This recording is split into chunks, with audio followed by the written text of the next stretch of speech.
Oi gente, tudo bom com vocês? Meu nome é Larissa, esse é o podcast Filme da Semana. Mais uma vez, eu não vou falar de cinema, eu vou falar de livros, porque esse episódio é mais uma atualização das minhas leituras de 2025. Eu tava fazendo brainstorm do que eu ia falar sobre hoje, e eu percebi que eu tinha 3 livros finalizados. Aí eu pensei, acho que está na hora de fazer uma atualização, a última foi no final de maio. É um pouco mais frequente do que eu costumo fazer, mas esse ano eu tô lendo mais que ano passado, então bom pra mim, eu acho. Mas fiquem ligados que esse mês de julho eu tô vendo muitos filmes muito bons, até agora eu não vi nenhum filme ruim. Então eu acho que o episódio de assistidos vai estar bem legal e eu acho que eu vou expandir isso pra novos episódios. Mas enfim, fechou promessas aqui, vou falar de 3 livros que eu li nas últimas semanas, 3 livros que eu gostei, todos eles eu gostei. Eu não vou falar em ordem que eu li, eu vou fazer meio que um ranking, começar a falar do que eu gostei menos, até que eu gostei mais, porque tem um favorito do ano aqui sim. Mas todos esses livros eu gostei, todos esses livros me entreteram, principalmente. Nenhum deles é livro cabeçudo, pelo contrário. Foram leituras de entretenimento e foram boas leituras de entretenimento. Sem mais delongas, começando por Nem Te Conto, livro da Emily Henry, uma autora norte-americana. Ela é best-seller, ela escreve comédias românticas. Eu já li um livro dela, que é o Loucos por Livros. Devo ter comentado uns 2 anos atrás, em algum momento, assim, que eu lembro que eu li tem 2 ou 3 anos. Eu gostei bastante de Loucos por Livros, e aí esses dias eu tava querendo uma coisa fácil de ler, assim, e eu peguei esse livro e eu li, metade dele no domingo, e a outra metade ao longo da semana. Eu li ele muito rápido, e pra mim é um livro que só funciona se eu ler ele muito rápido, porque eu não sou a pessoa do romance. Eu perco a paciência com romance, eu perco a paciência se eu vejo que a história, ela tem umas coisinhas ali que você precisa suspender demais a sua descrença para que ela aconteça, quando ela não tem grandes conflitos e tal. Porque é uma comédia romântica, ela é gostosinha, ela não tem grandes conflitos. Mas é bom, assim, naqueles 4 dias que eu tava lendo, foi bom e é isso que importa. Esse livro é o mais recente da leva que eu vou falar aqui agora. É um lançamento do ano passado aqui no Brasil, deve ter sido publicado 1 ano antes lá fora, então, assim, um lançamento dos últimos anos. E aqui a gente vai acompanhar a Daphne. Ela é uma bibliotecária. Ai, eu adoro essas comédias românticas com uma profissão meio... Não vou falar nada a ver, mas, profissões que são idealizadas, principalmente por pessoas que gostam de ler ou que são introspectivas e tal, porque, ela é uma bibliotecária e ela ajuda as crianças a entender a magia da leitura. E ela é meio esquisitinha, e ela leu Orgulho e Preconceito, e ela leu muitas coisas, ela sempre tá com o livro debaixo do braço.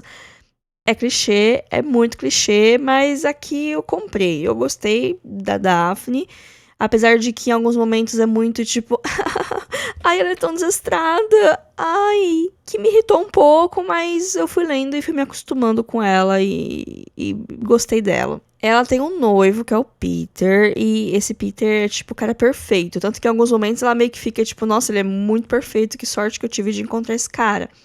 E eles estão noivos, eles estão morando na cidade natal dele, né? Eles se conheceram em outro lugar, e eles acabaram se mudando pra essa cidade, né? Que eles planejam se casar e construir família lá.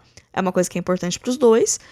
E ela meio que largou tudo, que ela não tinha muita coisa, ela fala sempre disso, que ela foi criada pela mãe dela solteira, era só ela e a mãe dela, então ela não tinha nada que prendesse ela em outros lugares. Então quando ele quis se mudar pra cidade natal, ela foi e tal, e aí tá tudo certo pra eles casarem, só que assim, às vésperas, faltando 1, 2 meses pro casamento deles, o Peter volta pra casa um dia e fala que eles têm que terminar tudo porque ele realmente tá apaixonado pela melhor amiga dele. Porque aí nesse meio tempo ele tem uma melhor amiga de infância, assim, eles sempre fizeram tudo juntos, e aí com o tempo eles cresceram, cada um foi pra um canto, mas eles continuavam muito amigos, mas eram sempre muito amigos. Ela via ele como um dos garotos, até que ela se declara pra ele nas vésperas do casamento, e ele resolve curtir esse romance inesperado que acabou de surgir pra vida dele. E aí ele dá um pé na bunda da Daphne. E a Daphne fica o que está acontecendo? Eu tô sozinha nessa cidade que todo mundo conhece o meu noivo, o meu ex-noivo. Todo mundo ama meu ex-noivo e eu não tenho ninguém, porque todos os amigos que eu tenho são amigos dele, na verdade. Então ela fica pensando nessas coisas e ela acaba se mudando pra casa do ex da atual do ex dela. Eu acho que ficou confuso. Vou colocar nomes pras pessoas, né? A Daphne era noiva do Peter, e aí a melhor amiga dele chama Petra, e a Petra morava junto com o namorado dela, que chama Miles. Aí o Peter termina com a Daphne pra ficar com a Petra, e a Daphne acaba indo morar com o Miles, porque ele precisava de alguém pra dividir o aluguel. E aí eles estão ali, né, cada um lidando com o luto do fim do relacionamento de um jeito, mas eles não se falam muito, até que acontece algumas coisas e eles resolvem fingir que estão num relacionamento pra encher o saco dos dois. Acontece várias coisas no livro, isso faz ser muito mais crível. Quer dizer, não faz muito, mas você acredita que aquilo poderia acontecer, enquanto eu falando parece que sou uma pessoa maluca falando, né? Mas enfim, isso acontece, eles fingem que estão no relacionamento, e daí eu acho que vocês já conseguem imaginar pra onde a história vai, porque ela vai exatamente pra onde vocês imaginam que vai, gente. Não tem, assim, subversão, não tem coisas muito diferentes, não, ele vai pro lado que vocês imaginam. E vão ter os conflitos que provavelmente vocês já imaginam. E tem outras coisas também. O que eu gosto desse livro é que a Daphne existe fora do romance. Ela pensa muito nessa questão de identidade dela, né? De como ela veio pra esse lugar sem conhecer ninguém. E aí ela começa a fazer os amigos dela, ela começa a criar uma vida independente do relacionamento que ela tá, né? Mesmo quando o romance começa a dar certo, ela se prioriza um pouco mais. Isso eu acho legal. Mas, assim, num geral, é um romancezão, um clichêzão. Vai dar tudo certo, você sabe que vai dar certo. Aí quando começa a ter um desenho de um conflito, que nunca chega a ser um conflito sério de verdade, você já pensa, eles vão conversar e vão se resolver. E de fato, eventualmente eles conversam e se resolvem. Você fica meio irritada antes, porque eles não se conversam e não se resolvem. Sim, coisas seriam muito mais fáceis se eles se conversassem. Sim, respondessem o zap um do outro, mas daí não teria livro, né? Então é isso. Eu fui ler esse livro porque eu gosto da Emily Henry. Eu não sei se eu pegaria ele se eu já não conhecesse a autora e gostasse dela. Gostasse, né? Eu li um livro e eu achei legal. Eu acho que eu gosto mais de Loucos por Livros do que de Nem Te Conto, que é esse. Eu acho que eu gosto mais do casal do Loucos por Livros, que é meio que um Inimigos pra Amantes. Também, todos os clichês do romance, né? É que eu acho que eu gosto mais do Inimigos pra Amantes do que do romance fake. É um livro que ele vai ter cena de sexo, mas eu gosto do jeito que é feito, porque eu gosto que tenha, porque eu sou uma mulher adulta e gosto de ler sobre outras mulheres adultas, né? A vida tem disso. Então, os livros da Emily Henry sempre têm umas 2 ou 3, assim, cenas um pouco mais picantes, por assim dizer. Eu gosto do nível de descrição que ela tem, que não é uma coisa super mega descritiva, não é uma coisa ginecológica, mas também não tem uns eufemismos toscos, mas ao mesmo tempo ela explica o suficiente. E pra mim é o que basta. Então fica aí esse aviso se você não gosta tanto dessas coisas. Mas também não é o foco do livro, né? Como eu falei, acho que são 2 ou 3 cenas de um livro de 400 páginas. Mas que dá pra ler bem rápido. Inclusive, eu recomendo ler ele rápido. Eu recomendo engolir esse livro. Porque se você parar pra pensar muito, você vai ficar meio irritado com a situação que os personagens se colocam. Nem Te Conto tem 448 páginas e é publicado aqui no Brasil pela Verus. Próximo livro é O Talentoso Ripley, um livro da Patricia Highsmith, publicado em 1955. E ele é um livro contemporâneo, então ele acontece nos anos 50. E isso era uma coisa que eu não sabia. Quer dizer, eu sabia, mas eu não tinha me atentado. Que eu sabia que tinha um filme, eu sei de algumas coisas da história por causa do filme. Eu nunca assisti, ainda não vi, planejo ver. Tem tanto o filme quanto uma minissérie na Netflix. E esse é o primeiro de uma série de 5 livros que vai acompanhar o Ripley em suas peripécias por aí. O livro, ele é um suspense psicológico, porque ele tem vários elementos, assim, do suspense, do policial, tem um mistério, tem uma investigação. Quer dizer, não tem um mistério. A gente sabe o tempo todo o que tá acontecendo. O mistério é se o Ripley vai se safar, como que as coisas vão se desenrolar e qual vai ser a reação dele às coisas se desenrolando. Esse é o mistério, essa é a tensão, por isso que é psicológico. Mas, enfim, vamos do começo. Ripley, ele é um rapaz que ele mora em Nova York, ele se diz muito talentoso. Nas primeiras páginas ele fala que ele tem uma grande habilidade com números, e você acha que isso vai ser útil? Nesse livro não é, não sei nos outros. Mas eu achava que ele ia se meter em fraude, essas coisas. E ele se mete, mas não do jeito que a gente imagina que ele vai se meter. Ele tá de boa vivendo a vida dele, que parece ser uma vida meio complexa. Ele parece... Bom, ele se acha melhor do que ele é. E ele aplica pequenos golpes, trabalha em alguns empregos, ele toca a vida dele, não do jeito que ele acha que ele merece viver, mas tá indo. Até que um dia ele é abordado por um cara, um senhor, que fala, você conheceu meu filho, o Dick. Aí ele fala, conheci. E de fato eles se conheceram, eles fizeram faculdade juntos, mas eles nunca foram amigos, eles nunca foram próximos. Acho que eles frequentaram a casa um do outro em coisa de festa e tal, mas nunca foram tão próximos assim. Mas aí o pai do Dick fala, mesmo assim, eu preciso que você me ajude. O Dick, ele foi pra Europa, porque assim, eu sou um grande empresário, eu tenho essa empresa que faz barcos, e o meu filho é meu filho único, e eu queria que ele voltasse e tocasse a empresa da família, porque ele é muito talentoso para desenhar barcos, só que ele foi pra Europa, ele tá morando na Itália, ele tem lá a renda dele, né, que do cargo dele na empresa tem uma renda lá que deposita todo mês uma quantia pra ele, e ele não quer saber de trabalhar, ele não quer saber de tocar os negócios da família, e não quer saber de responder minhas cartas. Então eu queria tanto que o senhor Ripley fosse lá e convencesse meu filho a voltar pro Natal, sabe? Essa é a proposta que acontece, sim. E aí o Ripley pensa, acho que vou aproveitar. Esse senhor está me prometendo uma viagem de graça pra Europa, acho que vou aproveitar, não estou fazendo nada de melhor aqui mesmo. E aí eles combinam umas coisas, ele vai pra Europa com tudo pago, com uma mesadinha ali, pra convencer o Dick a voltar. Só que aí no momento que ele chega na Europa, é o Ripley que não quer voltar, ele fica meio fascinado, assim, com o modo de vida mesmo do pessoal, e principalmente do Dick. Tanto que aí entra um texto que existe uma leitura LGBT, na verdade é bem forte, assim, as características LGBT do livro. É falado, né, em algum momento, o Dick confronta o Ripley, pergunta se ele tá apaixonado por ele. Existe essa relação meio confusa entre os dois, tem um estranhamento no início, aí eles se tornam amigos, e aí acontece outro estranhamento, e aí você fica se perguntando também, porque por mais que você esteja na cabeça do Ripley, o próprio Ripley meio que não sabe o que ele sente, porque tem vários momentos que parece que ele ama o Dick, e tem outros momentos que parece que ele odeia o Dick, e tem outros momentos que parece que ele queria ser o Dick. Então tem essa confusão, até que várias coisas acontecem. Eu acho que eu não posso contar muito qual que é o pontapé inicial de tudo, porque assim, o livro ele vai tomando um ritmo, e você acha que vai ser aquilo até o final, mas em 35 ou 40% acontece um negócio que muda tudo, e muda muito a dinâmica do livro, e é um livro que acontece coisa o tempo todo, ele não é parado. Ele tem os seus momentos de calma, mas no geral está acontecendo coisa o tempo todo. O Ripley tá sempre metido em situações que ele mesmo se coloca. Por quê? Porque ele acha que ele merece uma vida melhor que a que ele tem. E aí ele vai batalhar, tal qual a menina Pearl, do filme Pearl, ele vai batalhar pra conseguir a vida que ele acha que ele merece.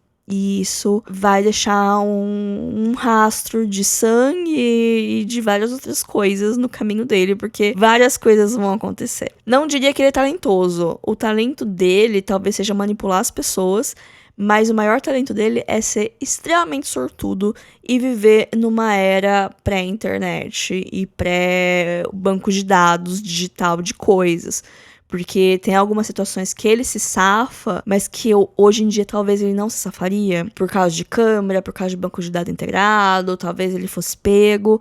Mas ao mesmo tempo, ele faz um jogo mental com as pessoas que é muito jogo mental de golpista de hoje em dia. Nesse meio tempo, eu ouvi o podcast O Síndico, do Chico Felitti, que é sobre um síndico num prédio de São Paulo que aplicou vários pequenos golpes e meio que se safou com isso.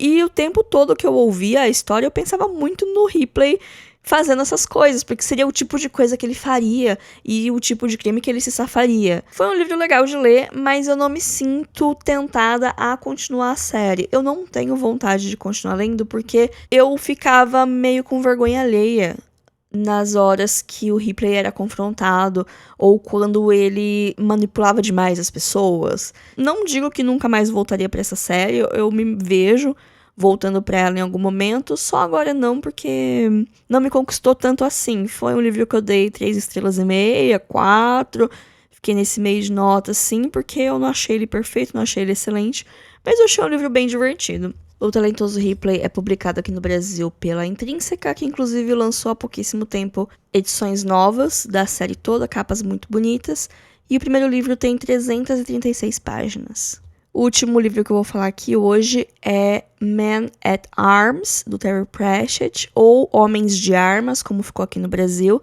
Ele é o último livro do Discworld que foi publicado até agora, e isso faz alguns anos. A Bertrand não deu mais notícias da publicação do Discworld aqui no Brasil, que é uma pena. Eu li em inglês porque eu tenho o hábito de ler Discworld em inglês, mas eu queria tanto que tivesse publicado aqui, porque é uma bagunça. Tem um episódio só sobre Discworld, eu vou tentar linkar ele com esse episódio. Recomendo vocês ouvirem depois de ouvir esse episódio, caso não tenham ouvido ainda, ou para refrescar a ideia, porque Discworld é maravilhoso, mas em grande resumo, Discworld é uma série de livros do Terry Pratchett, que é um escritor inglês, já falecido. A série tem 41 livros, mas esses livros existem de maneira independente. Você não precisa ter lido nada para começar a ler algum. É claro que existem sequências, existe uma cronologia, existem minisséries dentro desse mundo que acompanham núcleos diferentes e personagens diferentes, mas você pode ler em qualquer ordem. Eu tô lendo na ordem de publicação, que eu não recomendo fazer. Se você for teimoso que nem eu recomendo pular os 2 ou 3 primeiros. Começar ou em Morte ou em Estranhas Irmãs. Falei mais disso no episódio de Discord, não vou entrar tanto nesses detalhes. Homens de Armas é o 15º livro em ordem cronológica e é o 2º livro da cronologia da Guarda da Cidade. Essa série que começou com Guardas, que eu li alguns anos atrás e não morri de amores. O que foi uma sensação muito esquisita pra mim, porque eu sei que entre os fãs do Discworld, a série dos Guardas é muito querida e muito famosa e tem muitos livros. Acho que é uma das mais longevas. E eu li Guardas e eu não gostei tanto. E aí eu fiquei meio nervosa com a continuidade dessa série. Mas eu li agora Homens de Armas e eu entendo. Eu entendi completamente porque essa série é tão querida, porque esse livro é maravilhoso. Dá pra começar Discworld a partir dele, inclusive. O Discworld é um mundo fictício que ele tem várias regiões e alguns países, mas o ponto central, assim, e principal dele é a cidade de Ankh-Morpork, que é uma grande capital, é uma amálgama de várias metrópoles, várias cidades do mundo, e também vários clichês de cidades grandes de fantasia. Então é um lugar onde várias aventuras começam, é o lugar onde tem a Universidade dos Bruxos, é um lugar que é comandado por um patrício, que é um cargo que é meio que nem um rei, porque ele passa, né, de pai para filho, porém tem esse outro nome para dar essa outra cara, não parecer uma coisa tão arcaica quanto reis. É uma cidade que já teve reis, mas é uma coisa do passado, isso é citado em alguns momentos. E é uma cidade que ela funciona sozinha, por mais que ela tenha o patrício. A grande vantagem do patrício é que ele organizou a cidade para ela funcionar sem ele precisar fazer nada, porque o crime é legalizado. Existem guildas, né, sindicatos de praticamente tudo. Existe a guilda dos ladrões, a guilda dos assassinos, a guilda de toda profissão que tiver, tem, inclusive das profissões criminais. Você paga uma taxa mensal para a guilda dos ladrões, assim eles não vão te assaltar. E se você for assaltado, o assaltante precisa te mostrar a carteirinha da guilda. Se ele não te mostrar, aí sim você pode denunciar pra polícia, porque aí tá sendo um crime criminoso. Acho que vocês entenderam mais ou menos, né, a vibe. Então, é um lugar muito perigoso, mas também é um lugar onde tudo acontece. E aí, essa cidade precisa de uma guarda pra, né, manter as coisas funcionando, apesar de que tudo meio que se funciona. Então, a guarda da cidade é meio que mantida de escanteio. No livro Guarda das Guardas, a gente é apresentado a situação da guarda, que tem 3 pessoas, e aí a entrada do 4º membro, né? Que é meio que o fio condutor do Guarda das Guardas. Aqui no Homens de Armas, a gente começa com os 4. O Capitão Sam Vimes, que é um personagem fantástico, extremamente complexo. Ele é um homem que ele já viveu bastante, ele já tem mais de 40 anos, e ele é muito desacreditado da vida, ele é muito cínico, ele é muito cético, ele já viu de tudo e ele sabe que não adianta você querer melhorar as coisas, que as coisas não vão melhorar, mas ao mesmo tempo ele tem um fundo de esperança de que eventualmente as coisas vão melhorar, ele só não sabe como. Então, ele é um personagem que tem muito disso, ele quer fazer o bem, por mais que às vezes as coisas conspirem para que isso não dê certo. Fazendo o bem, você acaba tomando um prejuízo do seu lado. Tem o Fred Collum, que ele é meio que o estereótipo, assim, do policial, um cara um pouquinho preguiçoso, um pouquinho acima do peso, que prefere ficar fazendo papelado do que de fato ir pra rua, sabe? Deixa as coisas passar. Ele é casado, é um pai de família, e aí a questão é que a guarda deles é a guarda noturna. Tem a guarda do dia, mas esse núcleo que a gente acompanha é a guarda da noite. E ele trabalha de noite, a esposa dele trabalha durante o dia, e eles raramente se veem e se comunicam através de bilhetes deixados pela casa, e todo mundo acha que o sucesso do casamento deles, que é um casamento longo, é por causa disso. Também tem o Nobbs, que ele é um ser humano, ele carrega um certificado falando que ele é um ser humano, porque a aparência dele é de muitas coisas, menos de um ser humano. E ele também é meio cleptomaníaco. E isso acaba sendo uma questão quando eles têm que presenciar alguma cena do crime, algumas coisas acabam sumindo, mas ele tem um coração de ouro apesar disso. Ele é descrito como uma pessoa que você pode confiar a sua vida, mas você não pode confiar uma nota de R$2 na mão dele. E temos o Carrot, que ele aparece no Guardas-Guarda, e ele é um personagem bem central no livro anterior e nesse. Ele foi criado como um anão, mas ele é um cara de mais de 2 metros. Ele é basicamente o Super-Homem. A história dele é muito parecida com o Super-Homem. E ele tem essa coisa de ser muito gentil, de ser muito querido. As pessoas gostam muito dele. Ele sempre tá andando pela cidade, cumprimentando as pessoas. Ele sempre faz questão de saber o nome das pessoas e de ajudar do jeito que ele consegue. Ele é a única pessoa na cidade inteira que conhece as leis da cidade, porque ele foi a única pessoa que se deu o trabalho de ler as leis da cidade. Então ele é uma pessoa muito correta, muito íntegra, muito justa, é quase irreal. É tão caricato, quase, o jeito que ele tem todas essas características de super-homem, que os personagens até brincam sobre isso, sobre, nossa, o Carrot é tão perfeito, tão lindo e tão alto, não é mesmo? E eu acho isso engraçado. Então a gente tem esses 4 personagens que fazem parte da Patrulha da Noite, que cuida da cidade durante a noite, tem a Patrulha do Dia, eles se odeiam, obviamente. Só que aí o livro começa com um programa de diversidade. O Patrício fala, não, a gente precisa fazer um programa de diversidade, de contratar mais pessoas que representem a cidade, porque Ankh-Morpork é um caldeirão cultural, todas as pessoas vêm pra cá, pessoas de todos os lugares, todos os países, de todas as raças, né? Porque estamos falando de um mundo fantástico. Então, vamos contratar um anão, um troll, porque anões e trolls, eles são inimigos mortais nesse universo, e também uma mulher. E aí, a gente tem a adição de 3 personagens. O Cud, que é um anão, o Detritus, que é um troll, e a Angua, que é uma mulher. Só que existe ali um twist com a Angua, que eu achei genial. Na verdade, eu não vou falar. Eu quero que vocês leiam esse livro, porque quando meio que foi revelado porque ela tava ali, porque era ela que tava ali, eu fiquei, putz, isso é muito bom. E ainda tá dentro de uma cota de diversidade. E o mais engraçado é que o pessoal aceita numa boa que realmente a gente precisa colocar anões e trolls trabalhando na patrulha. Mas uma mulher, nossa, você está indo muito longe. Esse livro foi publicado em 1993. Eu acho que eu não comentei isso, né? Ele é quase mais velho que eu. Essa é a premissa do livro, né? Esse é o contexto que começa a história. Então, assim, se você caiu aqui agora e nunca me ouviu falando de Terry Pratchett, os livros dele são de humor, são de fantasia, mas também são de humor. Ele usa muito sátira e muita ironia para construir esse mundo fantástico e tecer comentários sobre situações no mundo real. Então tem essas coisas da cota de diversidade, tem essas coisas de, sei lá, coisas que as pessoas pensam sobre mulheres e sobre minorias. Na verdade, o conflito de anões e trolls acaba sendo um espelho para várias questões raciais, que é uma boa parte do livro falar sobre isso, que você claramente vê que é uma metáfora para racismo e para qualquer coisa de separação e exclusão baseado em características arbitrárias. Só que a história do livro é uma coisa mais policial, é uma investigação.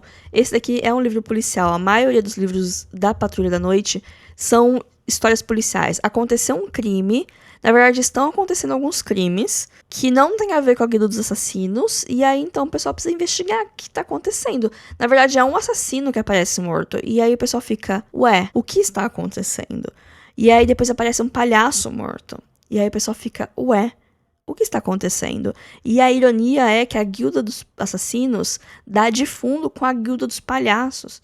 E aí isso rende muitas cenas. Aliás, todo o conceito da guilda dos palhaços é ao mesmo tempo incrível e assustadora, porque rende cenas que, por mais que sejam apenas palavras no papel, são coisas que vão ficar na sua mente pra sempre. Na verdade, não é a guilda dos palhaços, é a guilda dos tolos, né? Dos bobos.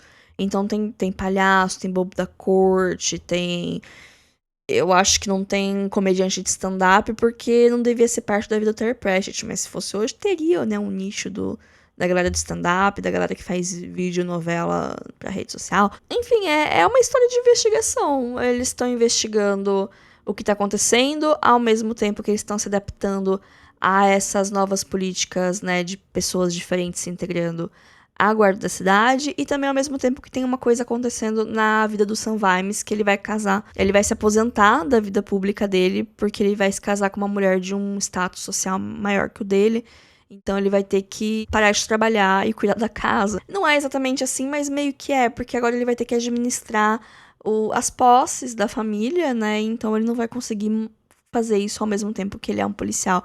Então ele tá meio que tendo uma crise, porque ele sempre quis se aposentar, porque ele sempre quis descansar, porque essa vida é muito custosa pra ele, mas ao mesmo tempo ele não suporta o pessoal da aristocracia, e ele faz muitos comentários sobre classe, e sobre desigualdade, e sobre por que as coisas são assim, mas ele ama a esposa dele, e tem várias coisas que acontecem, e é um livro muito legal, um livro que acontece coisa o tempo todo, um livro muito engraçado, tem várias partes assim que são boas sacadas, tem partes que são genuinamente engraçadas, e a resolução de tudo vai tudo amarrando e tudo se construindo, tem participação de alguns personagens que já tinham aparecido em outros livros, por exemplo, tem o Gaspod, que é um cachorro falante, que apareceu num livro ruim, eu acho que é o pior livro que eu li do Discworld, que é o Moving Pictures, Magia de Hollywood.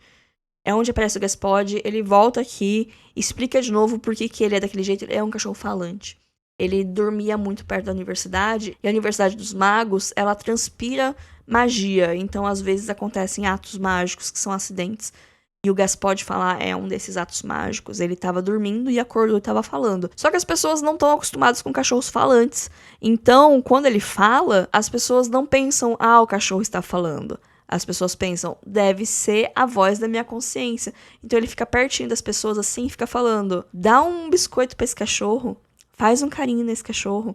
E aí as pessoas escutam e acham que é a voz da cabeça delas. E então o Gaspod consegue várias coisas através disso. Também tem uma brevíssima aparição do bibliotecário, que ele tem brevíssimas aparições em muitos livros. Eu adoro ele. Ele é o bibliotecário da Universidade dos Magos, que também, por causa de um acidente mágico, ele acabou virando um orangotango. Ele era uma pessoa, se transformou num orangotango, e ele achou isso ótimo. Ele nunca tentou reverter esse feitiço, e ele trabalha ativamente como bibliotecário, falando na língua do orangotango e se pendurando por aí e abrindo portais para outras dimensões, porque a biblioteca é onde tem a maior quantidade de magia acumulada, e ele eventualmente consegue abrir portais. Isso não é importante para esse livro, mas para outros livros meio que é. Na verdade, ele aparece aqui para tocar órgão no casamento do Vimes. É para isso que ele aparece, e eu achei fantástico, porque é um detalhe de como esse mundo é pensado, de como esse mundo é construído.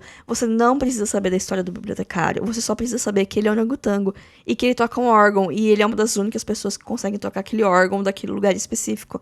E aí ele aparece, isso é citado, e o livro continua, porque isso não é importante, isso é só um detalhe, mas o bibliotecário é maravilhoso. Eu sei que nesse livro tem tramóias, jogos de poder, tem revoltas populares, tem muita coisa, acontece muita coisa. É um livro muito divertido e também um livro legal, e um livro que vai te deixar pensando em várias coisas, assim, além dele ser legal e ele ser divertido. Então eu recomendo, gente. Ele tá em português, dá pra achar. Tinha uma época que tava baratíssimo na Amazon esse livro. Agora eu não sei mais, porque, que nem eu falei, a Bertrand não deu mais notícias. de Discworld, né? O último que foi publicado foi O Homem de Armas em 2017. Então, para quem quiser ler em português, tem a versão da Bertrand, que tem 336 páginas. Eu já li edições traduzidas deles, gostei. Não é a mesma coisa que ler em inglês, mas eu achei uma boa tradução. E para quem quiser ler em inglês, só procurar Men at Arms. Tem publicado em vários lugares. Eu acho engraçadíssimo, porque lá fora, eu não vou dizer que é um grande sucesso, mas ele é um grande sucesso nas bolhas de fantasia. É um livro que já foi publicado várias vezes, em várias edições, quase pulp, assim. Se for num sebo, você consegue achar várias edições, ainda que mais antigas, ainda que mais baratas, mas não é difícil de achar. E aqui no Brasil é um saco de achar esses livros, e edições em português vão ser muito raras, e as edições em inglês têm a coisa da importação, né? Então é complicado. Mas e-book tem jeitos de encontrar. Mas enfim, esse foi o episódio dessa semana. 3 dicas de livros muito diferentes, porém livros que me entreteram, que me deixaram feliz nessas últimas semanas. Men at Arms com certeza vai estar na lista de favoritos do ano. Eu acho que até agora meu top 3, né, de livros lidos é A Casa dos Espíritos, da Isabel Allende, o Men at Arms, do Terry Pratchett, e provavelmente Ciranda de Pedra, da Lídia Fagundes Telles. Acho que é isso. Posso estar esquecendo de alguma coisa, mas enfim. Esse foi o episódio de hoje. Me sigam nas redes, estou no Instagram, @filme.semana, no Blue Sky, Lalariland, ou fale comigo através do e-mail podcastfilmedasemana@gmail.com. Esse e-mail também é uma chave Pix, caso queira me pagar um cafezinho. Ficarei muito feliz. E por hoje é só. Fiquem bem e até semana que vem. Tchau, tchau.